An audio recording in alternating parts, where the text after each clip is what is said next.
Hey guys, and welcome back to Front Boards and Four Baggers, episode 18. I'm Eddie with Cornhole Bag Reviews, and we got Corbin with Corbin's Cornhole Reviews, and another special guest this week. Last time we had met Ryan. Today we got the Blind Squirrel himself, Ryan Windsor. Ryan, thanks for joining us. How you doing? I'm doing good. Thanks for having me. So a little bit about, these aren't even close to all your accolades, but some of the big picture stuff. So 2017 ACO Doubles World Champ, 2018 ACO Singles World Champ, 2018 ACO Singles National Champion, 2019 ACL Player of the Year, 2019 ACL Singles National Champ, 2021 ACL Final Chase Champ. Holy crap, man. You've been around for a while. You've been at the top for a while, which is insane, the longevity, especially the way that the game has really evolved in the last couple of years, and just the talent pool at the level that it's at, probably higher than it's ever been. Still competing at the top level, still making the TV finals is really, really awesome to see. So what do you think's been like the reason you've been able to stay maybe consistent for that long? Is it just like knowing how to handle the pressure, or just being used to it? Like, what do you think's helped you stay at the top for that long? Yeah, definitely consistency is key. I feel like I've had a successful year every year has been successful for me ever since I have really started.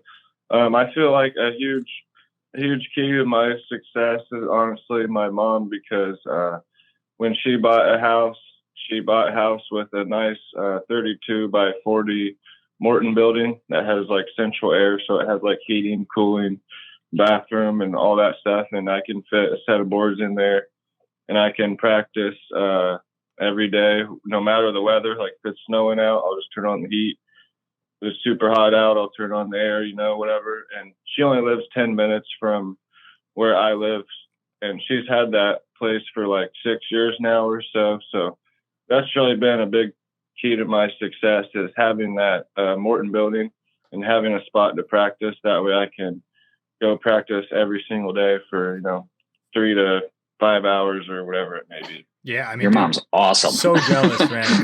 Because for a lot of people who don't know, you're Illinois, correct? You're based in Illinois. Yeah. So Cuba, Illinois. Cuba, Illinois. So we got Corbin's in Detroit, and I'm in Minneapolis, Yep. right? So plenty of cold weather, plenty of snow, and a lot of the reason we talk about in Minneapolis that the scene maybe hasn't taken off to the level of all the other areas. I'm sure Illinois is the same. You guys got a couple pros, but it's not North Carolina, Florida, like all these powerhouse cities. And it's just because unless you have a building like that, blind draws is the only practice you're getting. I know for me, like I want to practice, and it's just kind of like, well, I go to my blind draw 2 hours early, try to throw as much as I can, but that's kind of the extent of the practice I can get unless you have a building like that. So that's super awesome that you got that facility.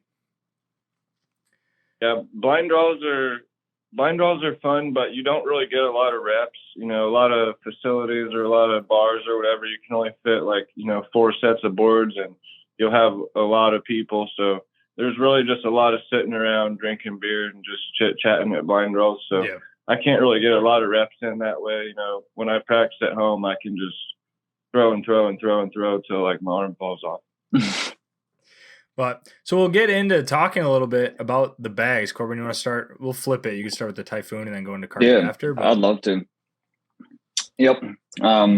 So we got the Typhoons. So we got 5/8 speeds on those. Pretty much surefire materials, right? Mostly everyone's throwing Typhoons that's probably watching this. Phenomenal bag. Reynolds really killed it with it, I think, coming out with something a little bit different than the regular carpet. But they're 55 plus shipping on the website.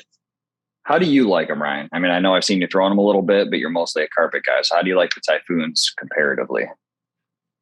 I was actually throwing the Typhoons quite a bit, roughly 2 or 3 months ago. I remember I won a tournament in Kansas City. I beat Matt Guy in the championship throwing my Typhoons.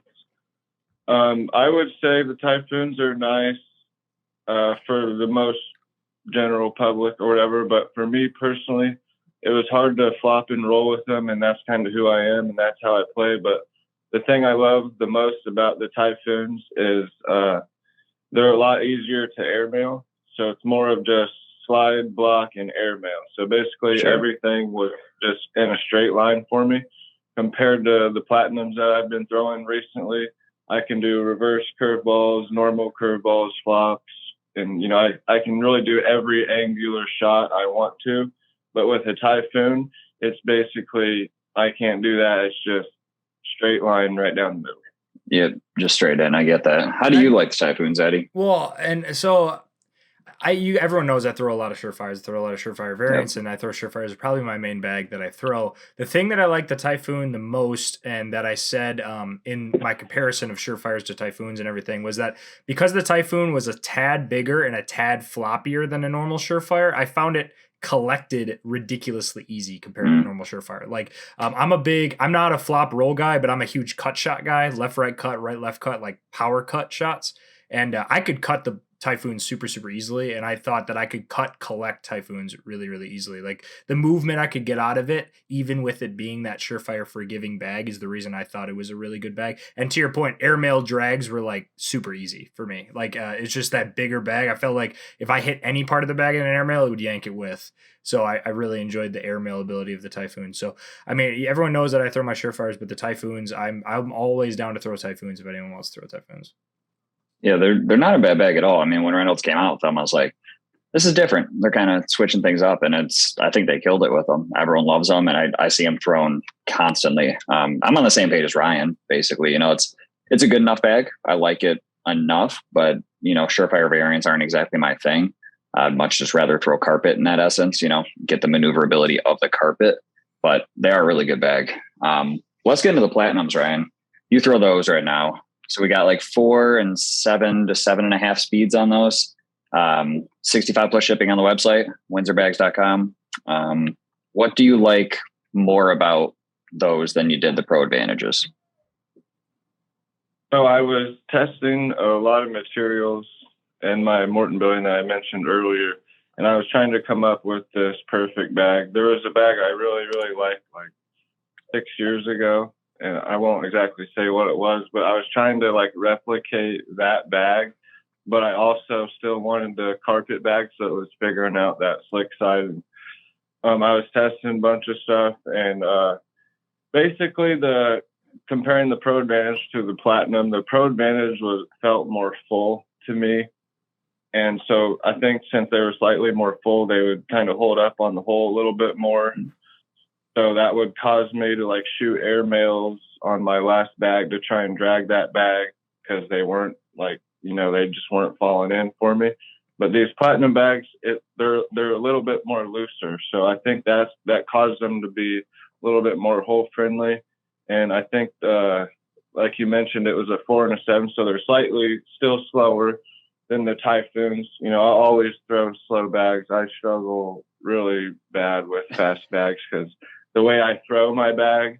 Yeah. Well, we'll get into that. Don't worry. Yeah, we'll get into that. That's hard to describe how I throw, but either way, generally how I throw is low and hard. That way I can really follow through with my shot. So I'll always throw a slow bag. Do you have issues like flopping and roll in the Platinums compared to the Pro Advantage since they're a little more loose? No, I can still do every shot possible. It's just when I miss the shots, I just throw it wrong. Fair enough. That sounds familiar. Huh? And I know I just heard you on K9 stream at the last gauntlet you were just at or whatever, and you said, if you want it a little slower, you could boil them. If you want it a little quicker, you can do the softener wash or whatever. But I was watching you throw, and maybe the set you were throwing, I think they were saying on the cast that it wasn't like fully broken in yet, but they were like glue, man. I felt like you were whipping those things like as hard as you could. I mean, those boards were honestly the reason for that. Like all those main stage boards were, I can't remember exactly what they were, but they played a lot slower than all of the other boards. So the board conditions also play a huge role in that. But also, like right now, since I was, I'm about to leave for Vegas, how I break in my bags before big tournaments is I'll put them in the washer and dryer and stuff, and that will loosen them up and get them a little bit faster, more hole friendly. So I'm doing that now right before I leave for Vegas. But last week I had them where I haven't done that to them in probably a month or two. So those were probably the slowest they'll be. And I don't know, there's so much little stuff, it's hard to explain all all the little things. But I'm really confident going in Vegas here in a few days, and I'm really looking forward to it. Well, and that's why you talk to, like, I talk to some pros or I talk to some bag manufacturers and stuff, and they'll say, like, you can get almost any bag to be within like a 3-4 speed range depending on what you do to them. If you leave conditioner in them, if you get them dirty as shit, if you make them super fuzzy. I mean, like, there's so many. So, like, when people say, like, oh, what does this play like? It's like, well, which version did you get? Do you have a boiled super dirty version? Because that's going to be a puffball that's super slow. Is it a wrinkle guarded to hell version? Then it's probably going to be a little quicker. So I think people underestimate just the levels of difference depending on what you do to them. And what you're saying, you're washing all the dirt out, it's going to make them nice and hole friendly again, you know, more than what they have been in the last couple tournaments. Yeah, for sure. And I think the colors play a difference too. It's like not just with, like, you know, Windsor Bags or Reynolds Bags, but it's all the other companies as well. Like if you take all Cornhole and Game Changers, whatever, like every bag is going to be different. Mm-hmm. You know, no bag's ever going to be the same no matter which company it's from. White is always faster. Yep. White carpet's faster than black carpet. Like black carpet is the slowest because of the dark ink. And I even talk to manufacturers that say the same thing. If you have black anything, like I have 2 bags that are a white and a black, and it's significantly different in speed. It's so like that's why I mostly throw a white carpet. I just like white carpet because I feel like I can get it dirty and bring it down to the level that I want. But it's hard to speed up carpet once it starts slowing down if it's really, really dark, in my opinion. But so we'll get a little bit into your backstory. So obviously you've been around for a while, playing competitive for years now, but like, how did you get into it? Was it just like a backyard camping like the rest of us, or like, you know, what was kind of your introduction into cornhole? So I first found out about the game of cornhole when I was 14 years old, currently 25. So that was 11 years ago. I was like a freshman in high school probably. And I got into the game from my dad, and then, one of my good buddies that was my neighbor, his name was Chad Wilson, and that's who I practiced with all the time, was my dad and Chad Wilson, and play tournaments with. And my dad was my partner when I first started, and we'd get like second and third a lot, and then I just practice till then I finally won a tournament. But yeah, I started when I was 14, and those were the 2 people that introduced me to the game. But unfortunately, both of those 2 passed away when I was 18 years old. So that's what really motivated me to like want to go pro and really like dedicate everything I have to this game and to this sport, and just to make them proud. So I achieved everything I wanted to do, or what they wanted me to do. So that's really cool. It is awesome. So do you find now, I mean, obviously you do a lot of practicing by yourself in your area, your barn. Do you have like, do you have a good competition in your area, or do you just kind of invite really good players over to get that kind of practice? Or like, where are you going to get, like, how do you get that good level competition without going to events? My toughest opponent is myself. So I'll play games against myself. So, like, I'll have 8 bags. You know, I'll have my 4 blue platinums and my 4 tan platinums. I think tan plays a little slower. Those were the ones that were boiled, and the blue ones were fabric softener. And I wash and dry both, but my blue ones are slightly faster. But I'll play games against myself, like blue versus tan. And when I'm blue platinums, I'll play like an aggressive Ryan Windsor, and then my tan ones, I'll play like a defensive or more patient Ryan Windsor. And I'll keep score, and I'll usually do a best out of 7. So that's how I practice. I practice against myself for the most part. You know, blind draws, like I said, it's just a lot of bullshit and drinking beer, having fun. It's not like true practice for me. So, I mean, sometimes people will come over, but usually I just like to be by myself. That way I can get the most reps in. Nice. And then what do you think is the biggest difference going, and not asking you to say anything bad about either one or the other, but from your time in ACO to ACL, what is kind of like the biggest differences you've seen playing in the 2? Is it just purely like the level of competition has it gone up? Do you like the formats a little bit differently? Like where have you kind of seen the big differences playing both? It's kind of like college basketball compared to the NBA. I mean, the ACL is by far the best and highest league to Sure. play in. You know, there's like 60 players that are just insanely good that can win any tournament compared to ACO. There's, you know, just a couple, I guess. Sure. And I guess let's talking about that, we'll transition a little bit into now what it's like to be a pro. So obviously you're going to the nationals and you're going to some of the opens. I mean, are you traveling every weekend? Like, how often do you feel like you're traveling to play? Are you trying to do as much as you can, or like where are you kind of at the traveling? So just this year, I started the year, New Year's in Myrtle Beach, and then I was in like Iowa and then Kentucky, and then I was in a different state. I was just in Arkansas and Oklahoma. Now I'm going to Vegas, and then next weekend is Cali, and then I'll be going to another one in North Dakota, and then the next weekend I'll be hosting the Top Dog tournament here in Illinois. So it's literally every weekend for me. I'm in a different state, so traveling definitely gets expensive. But thankfully, I have amazing sponsors that help me out, and usually I place fairly well in the tournaments. So that definitely helps. But Corbin, you can take the next couple if you want. Yeah, I actually saw you down in Kentucky. You're at the blind draw, the one on the Friday night, that crazy busy bar. Oh yeah, and yeah, dude. Yeah, that was something else. Talk about cramming six boards into a bar, right? But yeah, I saw you down there. That was a fun one. So with the travel, I think a lot of people understand, you know, traveling's difficult about being a pro, but like, what's something that some people don't understand about being a pro? I would say basically what you do off the court, like you're very limited on time, like getting your sponsors for your jerseys, you know, because the world championship ends, then you have to figure out who you're going to partner with, and then you have to figure out all 5 of your sponsors.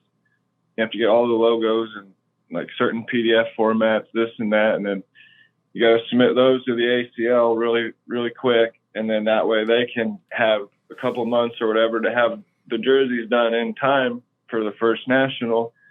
So really, like, there's no off season in cornhole. Like, you have to be on your A game. You have to be putting in the work, like, literally every single week, every single month. Like, yep. There's no breaks really. It's just constant nonstop action. So would you say that being, you know, the constant nonstop, the scrambling, all that, is that the hardest part, or is there something more difficult for you? Like, is the gameplay the hardest part for you, or is there something else? There's not one particular thing that's the hardest. It's just like any other sport. It all comes down to the little things, and when you add up all those little things at the very end, that's gonna be what makes you, I guess. It's not one particular thing to me. I think you have to be very well balanced, and you know, not just with bags, but just in life in general. You just have to balance everything out, I think. Well, that's perfect. And those opens too. I mean, opens or nationals, like when this makes TV or whatever, people like hop on the TV and then they see, you know, the same probably group of like 10 to 20 people that make most of the TV finals. And they're like, oh, this person's on TV again, but they don't see these tournaments are like 10, 12 rounds. I mean, you're playing for hours and hours and hours. And then it's like the next day you have one game on TV. And you need to be on your A game in that one game. So I think just so much of people don't understand that you're not only playing at the top level, but you're playing at the top level for like a 10-hour day because you're resting in between games. Like, there's so much downtime between games. And then you're playing against some of the best players in the world. So, I mean, there's just so much that goes into it that aren't just what you see on TV, that I think if you're not into the pro scene or into the sport, you're not seeing all that stuff behind the scenes. No, I'm glad you mentioned that. That actually kind of answers his question earlier about what is the hardest thing. And the hardest thing is being on your A game 10 to 12 hours every single day, because it's usually 3 days long. And usually, like you just mentioned, you play 10 hours and it's extremely hard to win your bracket. And then even if you win your bracket, that's what gets you on TV, but it's the next day. So then it's like, okay, well, every day you're going to play different, you know? So I think that's the hardest thing for me. I wish they would kind of just do the Final Four to the TV during that same day, because it's hard to kind of be in your zone and on your A game on a different day. Have you found the TV courts play differently than, like, obviously the broadcast court, like the K9 stuff, it's usually off to the side. Maybe it's less humid. I know those play a little bit different, but when it's just the broadcast court and it's kind of like got the stands and everything, do those boards play vastly different from what you're used to all weekend? For sure. They sometimes it's either a lot slower or a lot faster, but sometimes it's right in the middle. But they're definitely because the main stage is always set up in like a different arena or completely elsewhere from where the tournament is held. So it's completely different conditions and humidity and all that. And you don't really get much warm up or practice up there. So you just have to adjust like real quick. And if you don't, well, you're going to get smacked probably. Yeah. And Corbin, I don't mean to go off on so many random questions, but no, you're fine. Go ahead. The other one I had too is like, so we talked to some other pros about this, because I don't think you're a music guy. Like you don't have headphones in usually when you're playing. Sometimes you do, but I don't think it's often. Do you find that having Trey and the announcers right there on the side is distracting for you? Are you used to it with the noise in the crowd, or like how do you adjust to like hearing basically them telling you what you need to do before you got to do it, which we've talked to some pros can be distracting? Well, I'm definitely a headphones guy on the main stage now. Like a lot of these normal tournaments, I won't really wear headphones that much because I like hearing everything. But if I'm on a national championship on ESPN, I'm going to have my Beats or at least my AirPods in, and I'm going to have them on full blast, because when you're in pressure shots, Trey Ryder goes crazy and it's like, this is the most important shot of this person's career. You might do this, or you might do that. And it's like, dude, let me shoot my shot. You know what I mean? So that's definitely very distracting. So that's why I'll have headphones on for sure. That way I ain't got to hear that. We were talking to Trey. We had Trey on the podcast, and the funniest story he said was, I forget his co-announcer's name, but like Cheyenne Renner was like shooting for like 24 bags in a row, right? And the other announcer's like down by the microphone, like, she's shooting for 24 in a row. And then Trey Ryder's like, she's shooting for 24 in a row. And Trey's like, I don't care what people think. I just shoot my shot, man. I'm screaming the whole time. So it's funny you say that. This is the most important shot of this player's career. Trey does an amazing job at it for sure, but it can be very distracting. This one time, Stacy, he was on the mic. It was the national championship I won, actually, but I had my Beats on, so I couldn't hear him speaking on the mic. But when I rewatched the footage of it, he was saying stuff on the mic during our matches. I'm like, dude.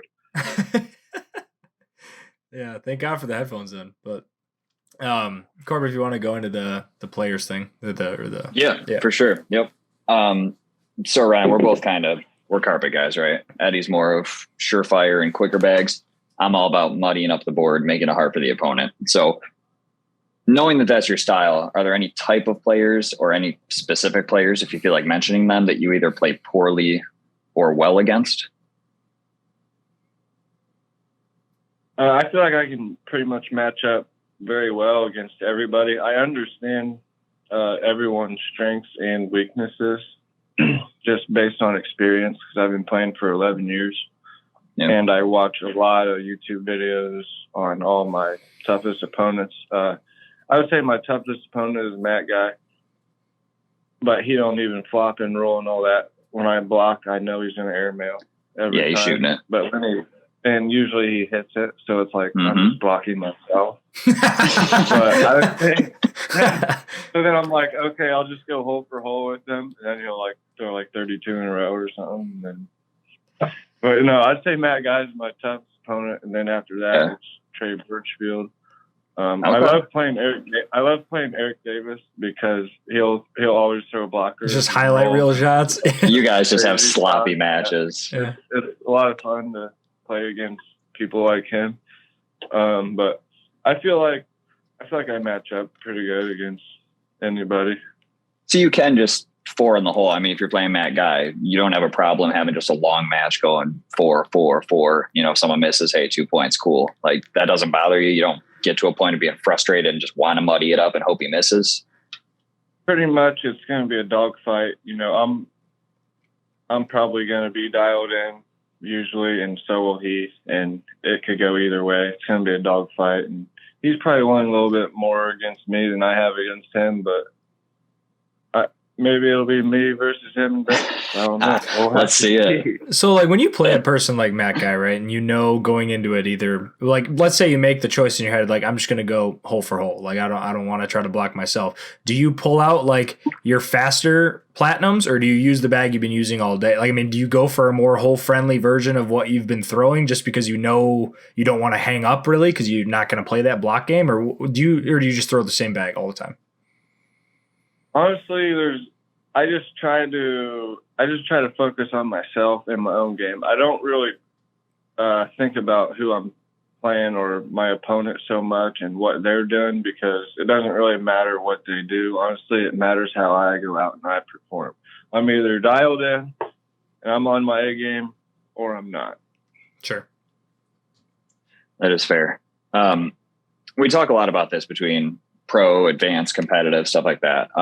What do you think is the biggest difference between like a high level advanced player and then getting into that pro level? I would say, hard to explain, but I would say probably 90 to 95% of people will just try and go for PPR and just try to slide as many bags in the hole as possible and get the most hole-friendly bags as possible. I would say that's how 90 to 95% of people play. But I think the great people, or the ones that make pro, or the select few or whatever, understand the block and flop and roll and get all of those angles, because say if I'm playing one of those players that's in that 90 to 95% range that just like to slide bags in all day, and I throw a blocker, then they're pretty much done for, you know? Mm-hmm.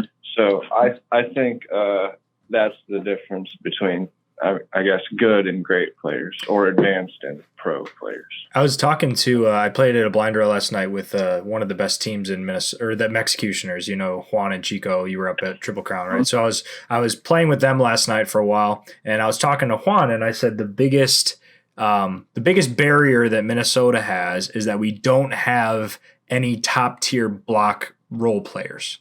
And the reason I say that is because everyone here isn't good enough to make every single bag in the hole, but they just try to make every single bag in the hole, right? Like, I know for me, like, I go for cut shots, blocks, pushes, like, make the game more difficult. Like, while I still throw surefire, I try to make it more difficult. But there's just not enough people that challenge you enough that you have to learn that play style. So then when you go to something like an open, or even at Triple Crown or something, like if I played against you and you just throw a block every round, you're like, well, if you're not used to throwing a cut or a bully or an airmail or a block behind, all these other shots, like, you instantly are at a disadvantage, and then you can just eat them alive, you know? And the number one thing I say is that the hardest shot in cornhole, in my opinion, is a perfect block on purpose every time, because if you miss slightly, you give a bumper, and then you can't go collect it because you got slow bags. So I think that's what I'm most impressed with when I see, like, you know, a Jimmy Humans or you or a top tier carpet player, is like their block is always in the middle, right? They're not off to the side, which is the easiest way to give up points. So, but I just think in all of these areas, if it's only game changer players, only fast bag players, you can't prepare yourself for what you're going to see when you play other players. The best way I could describe it is it's basically like chess versus checkers. You know, 90 to 95% of people know how to play checkers because it's pretty basic and simple. But chess is like a whole nother level, or a whole nother game. And that's how I kind of view, or that's kind of my perspective on cornhole, is 90 to 95% of players will slide in and will play checkers, but only 5 to 10% will play chess. I like that. I like that. I haven't heard that one before. I've heard the chess versus checkers, but I haven't heard the checkers is easy to play and almost everyone can play it, but not many people can play chess correctly. I mean, which I like that analogy. So, but I like that a lot. Now we get into probably the most not sought after, but notable thing about you, which is your throwing style. Which I can't wait for the ACL video game, because you're just going to see someone up on their toes, like. But I mean, first of all, how do you not have carpal tunnel in your elbow? is my first question. But I don't know. I just remember Trey Ryder announcing one of my games once. He's like, Ryan Windsor probably bench presses like 140, but I bet he calf raises about 650. It is true. Yeah, you get a lot of reps in with the calves up, man. But Yeah. like, I mean, I just can't believe you release it so close to your hip. Like you almost release the bag without your elbow like moving, which blows my mind. But very high rev or very high spin rate, very low, which is why you can't throw the fast bags. Really flat hand and really hard release point. And like, has your throw always been that way? Like, does that come naturally, or like, where did you suddenly just throw like no one else in the entire world? So basically, when I first started playing, I did a stat just like Matt guy, and then I only did that for like a year, and I've been playing for 11 years. So the way I throw now is how I've been throwing for the past 10 years. But so when I first started playing cornhole, Cedro was my favorite player by far. I just loved watching him play, and he just stood still and he didn't do a step like I was doing. So I'm like, okay, I want to throw like Cedro because he's my favorite player. And I was doing that. And then since I do that kind of calf raise, I kind of want to get my momentum, like my whole body, because I don't want to just throw it with my arm. I kind of want to get my whole body. I feel like that helps for some reason, but I want to get my momentum going upward and forward at the same time. And I don't know, it's hard to explain the way I throw it, but basically for anybody out there, it's just you got to do what feels natural and what's comfortable for you. There's no right way of throwing. I think there's no like proper technique or whatever. It's just whatever's most comfortable for you. And I agree with that. The momentum thing. Are you saying like using your whole body? Because I do the Frank Modlin follow through, not to the extent that Frank Modlin does, but like I really need to get my momentum going forward with my legs. Because me and Corbin are both steppers as well until like a couple months ago, and we both transitioned to standing still now. But like it's almost like I'm stepping while standing still. I'm still getting that momentum change for me, and then mine just happens to go forward. Yours just goes up. But I agree with the fact that I need to get that momentum going. And Corbin, you do the little rock step. That's your transition. Yeah, it's not quite to the extent of like Jordan Power, but it's kind of that idea, kind of little rock back, little rock forward still. Because it's like you guys are saying, momentum. I mean, on a hard push, I'm gonna step through too. Mm-hmm. You gotta keep things moving forward. That's one thing. Like, go ahead. Yeah, Jordan. I like what he said about Jordan Power's like kind of rock. And yeah, he's got that rock. You can really see how he uses his whole body, getting everything going forward. Kind of like what I was trying to say, where don't just throw it with your arm, try to throw it with your whole body in a way. Yep. That's why it blows my mind, because I played in the ACO Major up in Hinckley, Minnesota, and because one of the rules is you can't step over the line until the bag hits the board on ACO. And like now that I've played for this long and talked to as many players, I don't know how you do that. Because I'm like, if I throw a hard push, how the hell do I stand still? I followed through so much to like get the bag up there. It's just that was the hardest part for me playing the event. I felt like I was like going like this, trying to not fall over the line like every shot. So I'll transition a little bit about the Reynolds. So I don't necessarily know the story, and I was curious about the story. So one, how did you move over to Reynolds? And two, where did this whole Windsor Bag Co. Reynolds collab thing come about? Like, how did that come to fruition? Well, first of all, I just want to say thank you to Jeff Reynolds for always being there for me and sponsoring me. I've basically always been with Reynolds for basically my whole career. The reason why I first started throwing the Reynolds bags was because I could flop and roll and do all that, and not many people were doing that like 5 or 6 years ago or whatever. So I was trying to just be different, I guess. But the Windsor bags, I've always wanted my own business for basically like my whole life. Like that was just kind of my goal or my career, I guess, was I just always wanted my own business, and I didn't know what it was going to be in or what field or whatever. And bags or cornhole has always been my passion and what I'm good at. So I learned that like NBA players would make 50% of their money playing basketball, and then the other 50% was like from like sponsorships and endorsements and all that. And I wanted to kind of be like that in a way, you know, not just have tournament winnings or just a sponsorship. You know, I wanted to get into sales. So it took me like 6 months to organize everything and get the company started and up and going. And I started it on my birthday last year, which was November 1st. So Windsor Bags has only been a thing for a little over a year now. But I'm pretty sure like 65% of businesses break even or lose money within the first year. And I actually had some profits. So it's been really fun, and it's just the beginning. I know I have a lot of work to do still and a lot of learning, but I'm definitely on the right track, and I'm only 25. So I think 5 years from now, it'll definitely be big.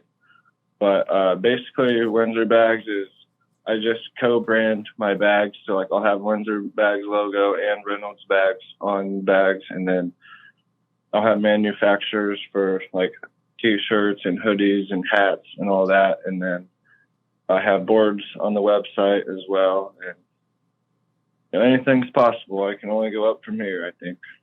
Yeah. No, and I can appreciate the entrepreneur, like, because I'm the same, like, with this YouTube thing, right? So the podcast, where I do vlogs, we do reviews, we do, like, all this other stuff is my goal, too, is in 5 years. Like, right now it's small, but I'd say cornhole in general, the trajectory and the 5-year plan for cornhole is like this. You know, I mean, like, it's already growing at an astronomical rate. I mean, look how many bags come out every single week, it feels like. But I mean, just with the prize pools increasing, more people wanting to play pro, more people seeing it on TV, the interest on the internet and YouTube being big, right? I mean, I'm the same way as you. Like, I've always wanted to have my own business or be self-employed. So I'm trying to do this YouTube thing. And 5 years from now, try to do that as a content creator, or like come do commentary with K9 or dick around with you guys at events, you know, and get you on camera, that kind of stuff, right? So I can really appreciate the entrepreneur mentality, because I think our generation, because I'm 26, so like our generation is very much so like we don't want to be stuck in an office job anymore, and we're all trying to find something that isn't corporate America, because it's so difficult to enjoy that lifestyle with who we are as people at our generation with the technology and socialization and stuff. It's so hard to want to sit in an office all day. So I think it's really cool that you're taking in the other avenues other than playing, because you're not gonna be able to play forever. I mean, you might be able to, but I mean, like, if you can have another avenue to fall back on so you don't have that pressure on yourself to always win, I think that's really cool. Basically every real job that I've had, like I'd be like low man totem pole, or like they'd want me to work weekends, or they wouldn't give me time off to go travel to tournaments and stuff. And I'm just like, I have to follow my heart. I have to follow my passion. And basically I'm like, I'm going to take the risks. You know, a lot of my family and friends were like, well, what if it don't work out? You know, what if this and that? And I'm like, I'm not a what if person. I'm going to take the risk. Like, if it doesn't work out, well, hey, my mom will let me come back and move in with her if it doesn't work out. I'd rather take the risk than not take the risk.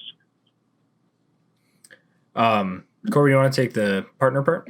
Yeah, man. I'm actually glad you brought him up too. Because you partner with Isidro, and you said he was one of your favorite players. Like, how did you guys actually come to being partners? You know, you starting out, him being well into it, and then, hey, I love this guy, I love watching him play, and now we're partners. Like, how did that happen?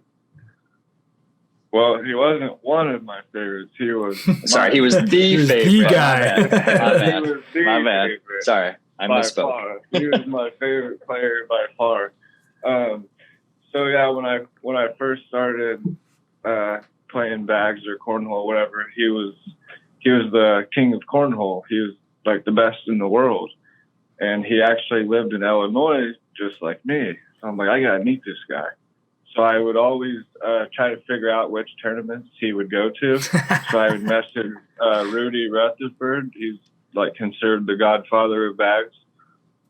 He knew of all the tournaments, so I would always text him and be like, where's these tournaments at? Where do you think Cedro will be? And I would go to the tournaments he would be at every single time, but I would lose every single time. He would win every tournament, but like I was getting better and better. Like I would lose 21-4, then it was 21-8, and like 21-12, 21-15, 21-18.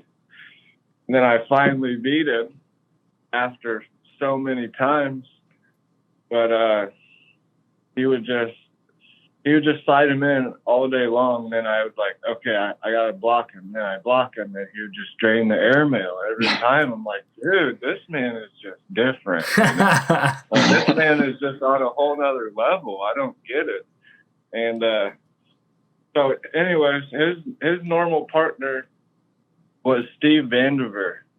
The dude that throws like in between his legs or whatever. Yeah. I know who you're talking about. Yeah. But his wife won the Queen of Cornhole, Jen Vandiver. So she was like the best female player in the world and one of the best players just in general in the world. So Steve decided to partner with Jen full time because they're husband and wife, and I think they live in Ohio and Cedro lives in Illinois. So it was kind of hard for Cedro and Steve to play in all these tournaments, being states away. So Cedro asked me to play in a tournament, and it was actually the day of my aunt and uncle's wedding. So I was like, man, Cedro's my favorite player in the world. I can't say no, but it's like family always comes first. So it's like I can't just miss my aunt and uncle's wedding. So I talked to my dad about it. He goes, just go talk to your aunt and uncle. So I did. And my Aunt Lori and Uncle Harp told me, we're just getting married in the backyard. It's no big deal. We know we got your support. Go play in that tournament with Cedro. I'm like, okay. So I go play in the tournament with Cedro, and sure enough, Steve and Jen Vandiver were actually there at that tournament. So that was the championship. It was me and Cedro versus Steve and Jen, and we actually won. So then, very next weekend, me and Cedro go play in another tournament. We won that too. And then ever since, we've just been partners. Nice. So shout out to awesome. my Aunt Lori and Uncle Hart for being cool as hell. Yeah, that's awesome, dude. Yeah. That's awesome. So what bags are you guys going to be throwing this year? We're going to be throwing my platinum bags in doubles. We won the first ACL Open this season in Chicago with my platinum bags. Nice. Cedro throws the Typhoons and singles. He loves the Typhoons, and I love the Typhoons too, but I like to be able to block and flop and cut and all that. But Cedro loves the platinums too. Like I just said, we won the ACL Open. There's always going to be the highest competition at those. I think we beat Jay Rubin and Jordan Power, which are great players in the championship there. So, well, it's crazy that he's able to throw those. I mean, being a Typhoon player, being able to switch over to platinums and still compete. I mean, that just shows how good he actually is, because that's a vastly different play style with those bags. Yep. Cedro's a machine. Last season, he was top 10 in both singles and doubles. And then he would just throw slick size of my pro advantages every time, and if people will block him, he'll just airmail. Cedro is a great partner. I love having him, and he's always been my guy. And we got a good bracket going into Vegas. We got a lot of confidence together, and I'm very grateful to have him as my partner. Yep. And what makes you guys so good together? Is it because he's just machine, slick, whatever, and lets you be dirty? Or do you guys have really good chemistry and, you just play well? I think what makes me and him a great team is we've been together forever. Everyone will always switch sponsors and switch bags and switch these different bag companies every year. And they'll even switch partners a lot. Yeah. But me and Cedro, we've always been with Reynolds, and we've always stuck together. We win together, we lose together. I will be there for him off the courts, just in life in general, and he will be there for me. Like, he came to my senior graduation party.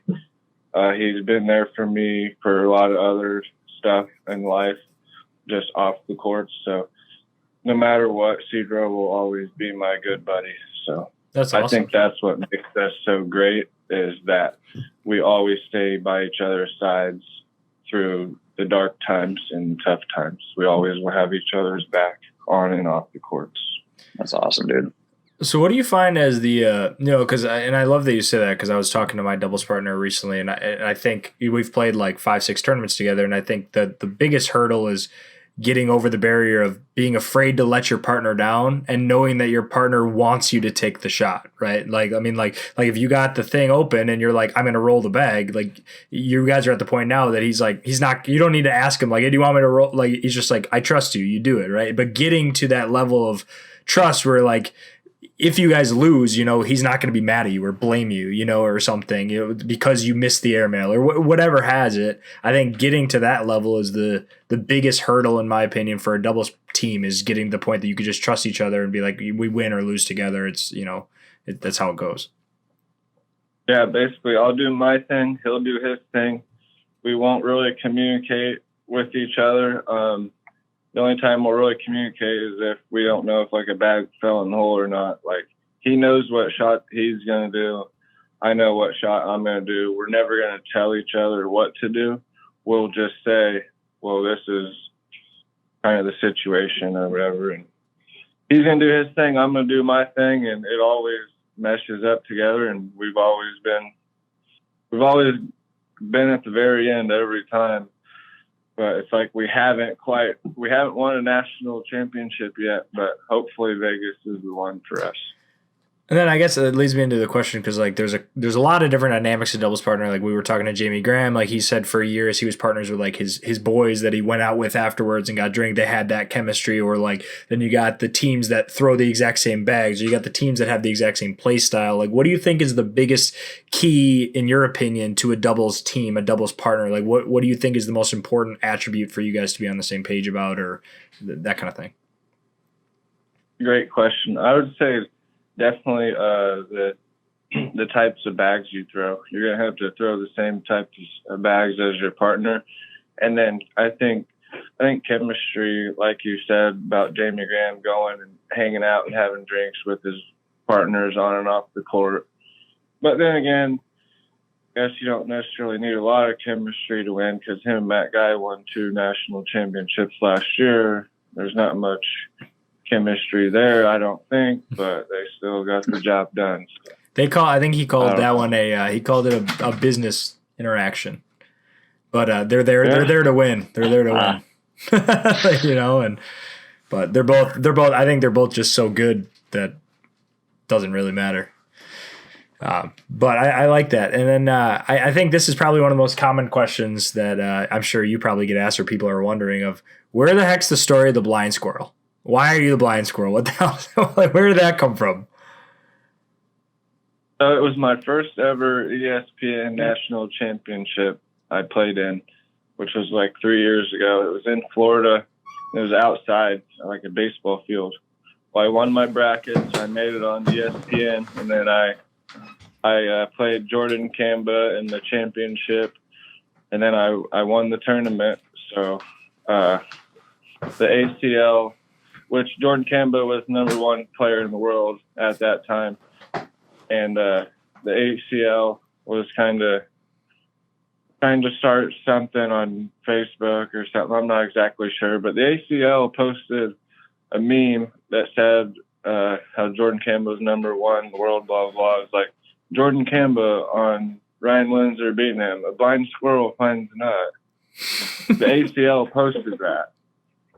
Not Kamba, the ACL. So I'm like, if Kamba wants to say that, that's fine, whatever. But for the ACL to kind of say that about me, that's kind of something. So there's a bunch of comments, whatever, and I'm just sitting back, just taking everything. And they're like, Windsor, what do you think about all this? I'm like, I'm just sitting back, And then finally a couple of days go by and I made a meme back at Jordan Kamba from his younger days. And it said something on there, but I fired shots back. And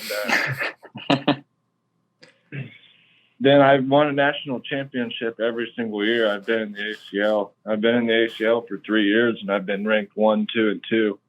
So I just keep finding a bunch of nuts. Damn, you're a really good blind. You're really good at being blind, man. Yeah, I mean, there's actually Blind Squirrel peanut butter whiskey that I got for. Yeah. My mom bought me a couple bottles of it for Christmas this year. Maybe I'll get sponsored by him or something. That's a good spot. You just got the Blind Squirrel sponsor right on the chest. Yeah. I like the nickname, but I've found a lot of nuts, so I'm not so blind after all. Yeah. So I guess we talked a little bit about this with your facility that you got at home for practice. But do you have a go-to practice routine other than just playing yourself? Like, I mean, is it like you warm up with just sliding them all in? Do you lay stuff down and practice rolls? Like what do you kind of do? Is it like whatever you're feeling that day, or is there some kind of thing that you've perfected that's really helped you get the reps in? So this one year I practiced every single day, no matter what, for an hour minimum for a whole year. And I only took, I think, 3 days off being sick or something. But like the next days I would do like 3 hours and make up. So it's just consistency. It's just throwing every single day. But I did different practice schedules a lot. Like I'd lay out 4 bags in front of the hole on both boards. And for one day, I would just simply practice the flop shot every single time for an hour or 2 hours straight. And then the next day, I'd just leave the bags in front of the hole again, and I would just practice just simply throwing airmails all day long for an hour or 2 hours for that day. And then the next day, I would just kind of do normal play. But, I'm always switching up how I throw and the shots I throw. But it's just putting in the work and just outworking everybody and throwing as much as you possibly can, because whoever works the hardest, I think hard work beats talent. So whoever works the hardest will eventually rise above, I think. And then what is your one piece of go-to advice for maybe a up-and-coming player, someone who's really trying to make it pro? Maybe they're really good in the competitive advanced scene kind of thing. Like is it just keep grinding, or like what's the one thing that like everyone should get better at, or what's your tip? I would just say be patient and trust the process. I've been playing for 11 years, and I'm still being patient and just trusting the process, even after 11 years. So if you're someone new to the game that's only been playing for, say, 2 or 3 years or whatever, you have to outwork everybody, but, things aren't going to happen overnight. Things take time, and it's a long process for everybody. So just stick with it, and balance out your life. Like, don't just bags or cornhole. You have to be very well balanced out, but mostly just be patient and trust the process is any advice I could give. And one more question I got, kind of a off-the-cuff question. So when we had Jamie Graham on the podcast, he said one line that he said was, because we asked him, how do you handle the pressure at like a high-end event or like on the TV? And he's like, one word, alcohol. And then he said if they banned alcohol or anything at every ACL event, there would be a lot of people that would have to relearn a lot of parts about the pressure parts of the game. Like, can you agree to that? Or what do you think is the pros and cons of kind of taking the vibe off? Or do you think pure sober is the easiest way to go? I disagree with what he said. Alcohol is not the answer. But if it works for him, I mean, everybody's different. So it works great for him. Jamie Graham's a great player. But that just doesn't work for me.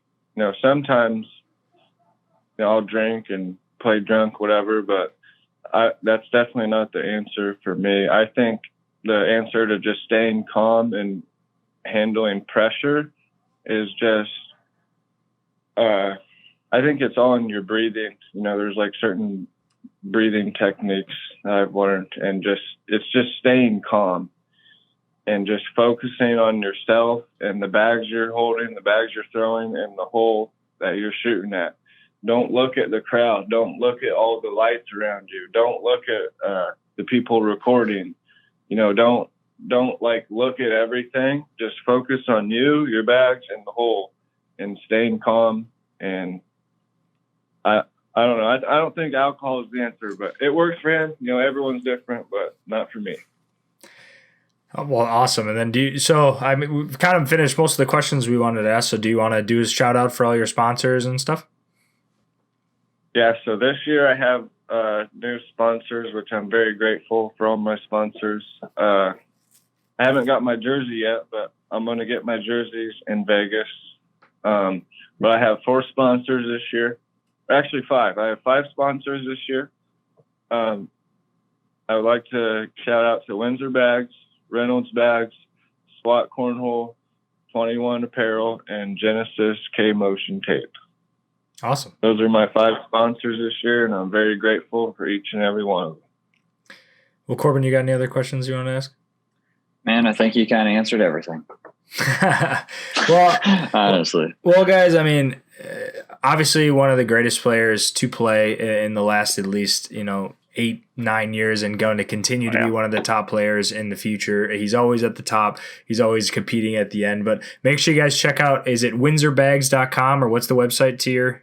Yeah, windsorbags.com. Windsorbags.com. That's where you could find. They have the gold, the platinum. They have lines that aren't on direct on the Reynolds site, as well as all the other Reynolds lines with the Windsor logo on them. And you support, a guy trying to make his own name for himself and stuff. The platinum bags, me and Corbin are definitely gonna have to get a set to try. Corbin, I don't know why you didn't buy them. What the heck's wrong with you? I should have. I'm sitting here like, man, I'm about to go buy a t-shirt and some bags. I know. I was like, crap. Now I got to support this guy. Oh man, I was hoping he'd be terrible, and then I wouldn't buy his stuff. Right. Then I wouldn't have to do anything. No, but I'll be at the ACL Open in Iowa in March.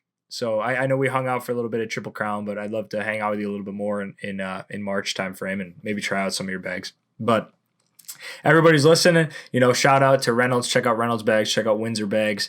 Good luck this year, man. I'm really rooting for you this weekend in Vegas. Hopefully you and your doubles partner find success. And also, singles, obviously, you got solid brackets all around, so hopefully you can stick with it, and I think the biggest thing too is, like, obviously for anyone who plays, is like never get complacent. The crazy part about the ACL, I remember Trey Ryder said this in one of the vlogs, was he walked in the room for a national and he goes, there's 256 people in here, 180 of them you've never heard of, and they will all skunk you. And he's like the level of play with players that you've never even heard of before is just that high. So, there's no freebies at all. So really look forward to watching you play. Hopefully we see you on the stream a good amount, and root for you and see some 650-pound calf raises. Well, I appreciate it. I'm definitely looking forward to it. It'll be fun out in Vegas. Awesome. Well, really appreciate you joining us for the podcast, man. It was another fun one. Really like seeing your insight on a lot of the stuff, as well as someone who's been around for such a long period of time. Wish you really good luck, and look forward to watching you play. Everyone who's listening, appreciate you guys stopping by for another podcast. Another fun one. We love getting personalities like Ryan on the podcast. Get the person out of the player. Get a little insight in this dude's life. So appreciate you guys stopping by for another podcast. We'll catch you guys in the next one. Hope you have a great day and rest of your week, and we'll catch you guys later. Thanks, guys.